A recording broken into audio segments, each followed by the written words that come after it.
Welcome back to the City Current Show. I'm your host, Jeremy Park. We're always honored to bring you inspiring stories of individuals and organizations making a difference and powering the good. And that's why we're honored to be here with Reverend Glenn Cranfield, President and CEO of Nashville Rescue Mission. How are you doing? I'm doing great today, Jeremy. Thanks for having me on.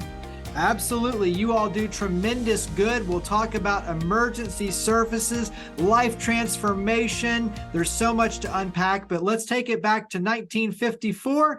Give us a little bit of history for Nashville Rescue Mission. Yeah, actually in 1953, October 1953, Charles E. Fuller came to Nashville to conduct a revival service at the Ryman Auditorium. And that one night, he noticed a lot of homeless men on the street. So they gave him an honorarium for that night's service, and he sent it back and said, go start a work for the homeless men in Nashville. And that was the impetus for the beginning of Nashville Rescue Mission. Fast forward just a few months, in March of 1954, as you stated, the Nashville Rescue Mission began caring for the homeless right here in Nashville. Interesting, that first night, in March 1954, they housed 8 men. And then last night, we housed over 800 men, women, and kids. So it has grown. The need has grown. But thankfully, the people and organizations of Nashville and Middle Tennessee have come together to really provide a wonderful place for the homeless. You kind of alluded to the growth, and obviously throughout the years, a lot of expansion and different services provided. And so give us a little bit, when you talk about the stats and some of the things that you measure and kind of put out there in terms of impact, give us some of those stats. Yeah, we for example, we're due about between 1,300 and 1,500 meals every single day, serving breakfast, lunch, and dinner. And we have about 25 families. And in homelessness, we're really dealing with single moms and their kids. And there's very few intact families with a mom and dad and children. So really right now, about 25 families. We have about 35 children below the age of 18 here at Nashville Rescue Mission. And that number fluctuates throughout the year, but it's incredible when you consider the vast number of people that are really requiring the services of Nashville Rescue Mission, Room in the Inn, Safe Haven, Salvation Army, and many other wonderful agencies right here in Middle Tennessee. But thankfully, we're coming together and really providing good care for those that are in need. Paint the picture, and obviously every individual, every family is different, and some of it is situational homelessness, others different causes and roots. Give us an idea of what the individuals and the families are dealing with. In other words, give us a little bit of an illustration of those who you're serving so that we kind of understand the context of what they're going through. Sure. And it's we get to ask this question a lot of time, really, what causes people to be homeless? What brings people to the situation? And the true answer is there's no standard deviation or no standard assessment that one person looks like another, but there are some similarities. Mental health is huge in homelessness, and a full 35 to 40% of our clients that we deal with every single day are dealing with severe mental health issues, whether it's depression or other issues as well. And so when you factor that into the economy, and we've seen a rapid rise of homelessness after COVID, when the government assistance and the aid really came to an end. We knew that this was going to happen, and we're seeing that happen right now. Substance abuse is another huge issue in homelessness, and you couple that with mental health, with mental health situations and substance abuse, then you have those coexisting situations that make it very difficult. And then certainly rental prices that are just soaring, and the cost of living and the availability of affordable housing. That probably is the number one issue, is the unavailability of affordable housing for the people we serve. A lot of people think, I wish the homeless would just get a job And many of the homeless have jobs. They work, but their wages are not able to keep up with the rising cost of living independently right here in Middle Tennessee. Yeah, and I think that's interesting perspective in terms of, like I said, the context. You understand between mental health, COVID, and the aftermath, affordable housing, like there's a lot of factors that play into being able to ultimately do what you do with success in terms of transform lives. So unpacking what they're going through, but getting them on the right path. And so let's go ahead and dive in, because there are emergency services, but there's also too a whole program in terms of the transformation. So let's start with emergency services, and then I'll work our way through. But give us a little bit of detail on the emergency services side. Sure. On the emergency services, we call that Hope for Today, meeting your basic immediate needs right now. And that is food, clothing, shelter, assistance coming out of the weather, whether it's heat or whether it's cold in the wintertime. And so we really work hard to provide the meal, provide clothing, provide shelter for them. And that's very important. And so then we go from Hope for Today to Hope for Tomorrow, which means, okay, now that we've kind of got you stabilized, now we're going to help you think about the future and about getting into life recovery. And that is our life recovery program, which lasts for 7 months. And a lot of people aren't aware of that, but that really is a lot of counseling, a therapy, case management, really kind of delving into and diving deeper into your issues and figuring out what it is that we need to help you with to allow you to live independently and to get out of the situation of homelessness. And that's very difficult, but it's very rewarding when you consider that. And then helping people that maybe aren't interested in getting into the life recovery program, which lasts for 7 months, and just getting them into stable housing. Just this last year, from August 2022 to August 2023, these last 12 months, we've been able to house 180 men and women and families that are not going through the recovery program, but just need to get stabilized and into housing. So that includes helping them get a job, helping them get into housing, getting set up. And so we have multiple facets of things that we do here to try to help people get stabilized.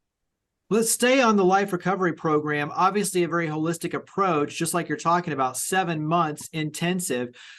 What are some of the things that really create the magic, the success on your end? So in other words, as you're kind of thinking about it, what are some of the main things that really do make the most impact?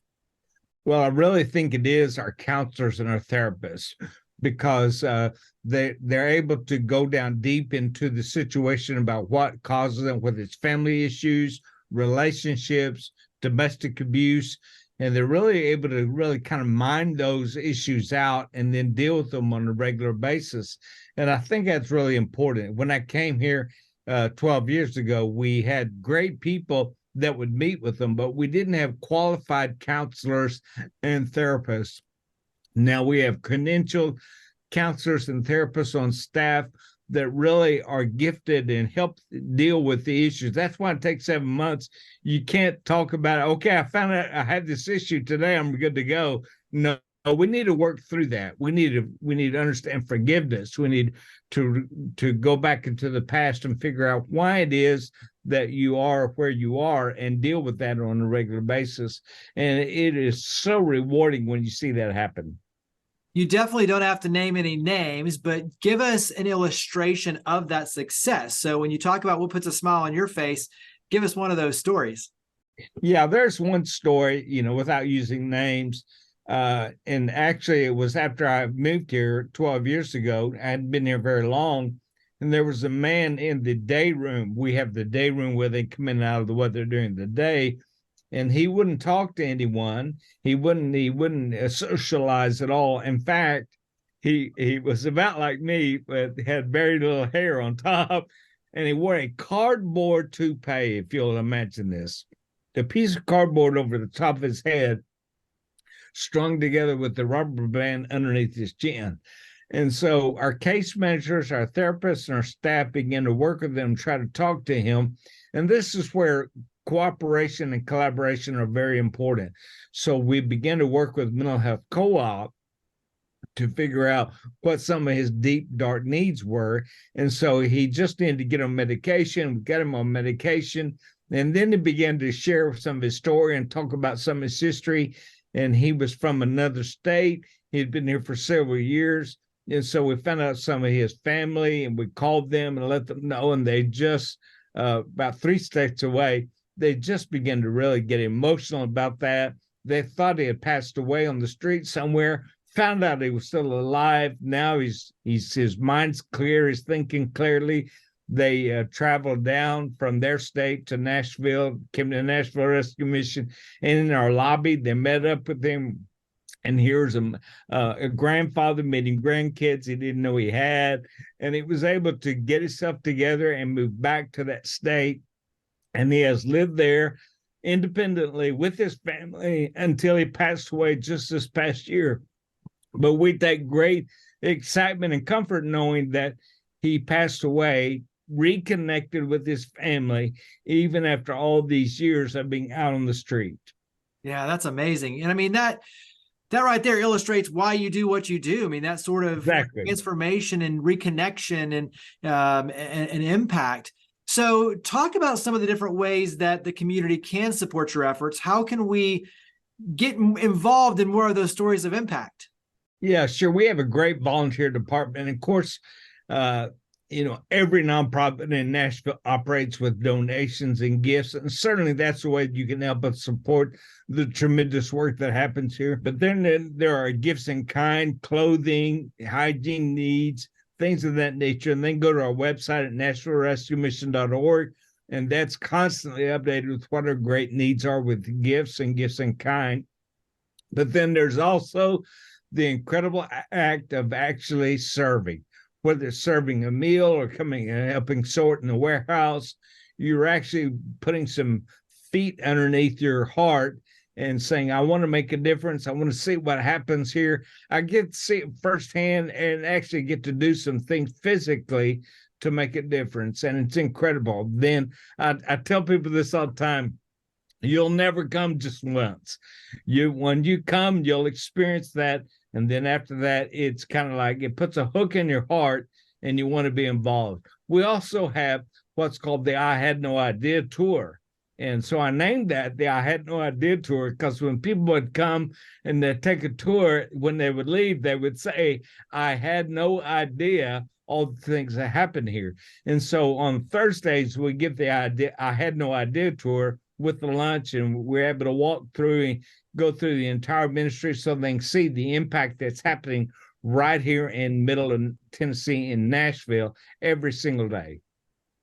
Carry that into, I think, the ripple effect that's created of empathy and compassion, respect, better understanding yourselves. Obviously, you find yourself in the service of others, just like you're talking about, opening up your heart, but also to connecting with your neighbors, your citizens, your fellow humans. And I think, in other words, there's a higher power of what you're doing to connect each other that I think is really important in a world where we need more kindness. Talk about kind of that aspect, that ripple effect of what you're creating by bringing people in and serving and better understanding each other. Well, absolutely. I was leaving the office, going to my car a couple years ago, and I tried to. There's many people during the evening meal time, but in the parking lot, and I try to gauge the time I leave when I don't have any interruptions. And so I was walking in my car, and this man, I saw, based upon his trajectory and my trajectory, our paths are going to intersect. And sure enough, they did. And I thought, well, I'll just visit with him here shortly. And I said, hey, my name's Glenn. I said, what's your name? And he said, what? And I said, my name's Glenn. What's your name? He said, nobody ever asked me my name. And I talked with him just a little bit there, and he said, I feel invisible. I'm in need, I'm hurting, I'm hungry, yet I feel invisible. Eye contact, I don't get that. I don't get handshakes. I don't get people coming up to me saying, hey, how's your day? How's it going? Well, I'm avoided. And you asked me my name. And he told me his name, and we visited a little bit, and it just made an incredible impact with me that one of the big issues of homelessness is you just feel alone. You feel invisible. You feel forgotten. So when you actually come as a volunteer and engage and actually visit with them and do something tangible, it makes a bigger difference than you even realize. One of the our volunteers that comes regularly and serves the meals in the evening time constantly tells me every time that I hand a plate or a platter to somebody, they look me in the eye and they actually initiate the conversation by saying, "Thank you so much for that." And that little human effort of saying, "I see you, I know you, I value you, you have dignity and you have worth," means more than you can even imagine. I love it. And extremely important life lesson right there. Carry that into then the last question. The easiest one is, where do we go to get involved and to learn more? So website, social media, where would you direct us to get involved? Go to NashvilleRescueMission.org, and right there is the gateway for everything. Social media, Twitter, Instagram, everything you find right there, NashvilleRescueMission.org. So the website again, NashvilleRescueMission.org. Glenn, thank you for all you and your amazing team do. Thank you for coming on the show. Thank you very much. Great to be here.